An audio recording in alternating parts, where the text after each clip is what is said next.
it's Rep Baker, and we've talked a lot about the state budget. Today I'm going to talk about the federal budget and specifically health-related provisions, which will undoubtedly impact Ohioans.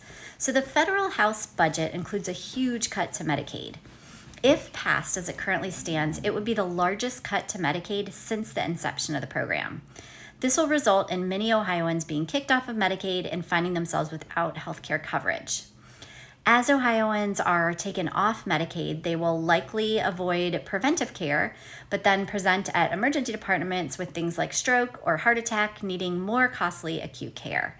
This cost of uncompensated care will shift from a shared federal and state responsibility to Ohio needing to cover these costs.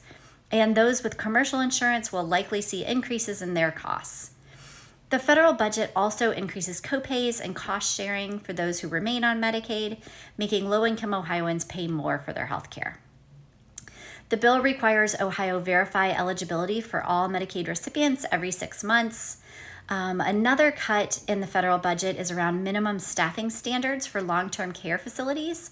That rollout has been delayed until 2035, taking away safeguards, making sure Ohioans living in long-term facilities have adequate staff to keep them safe. The bill freezes provider taxes, which is a mechanism to financially support providers and hospitals that provide services to Medicaid recipients.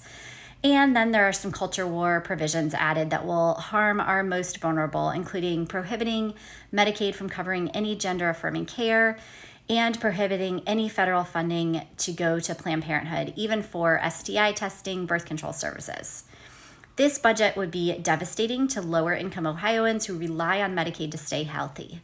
It also will be impactful to hospital systems that'll see a decreased payment from Medicaid and more uncompensated care.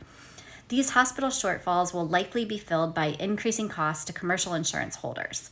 We will likely all feel the impact of these federal cuts as our neighbors lose access to preventive care, get sicker, and the cost of our health care increases. The budget continues working through the legislative process at the federal level, and I'll keep you updated as changes are made.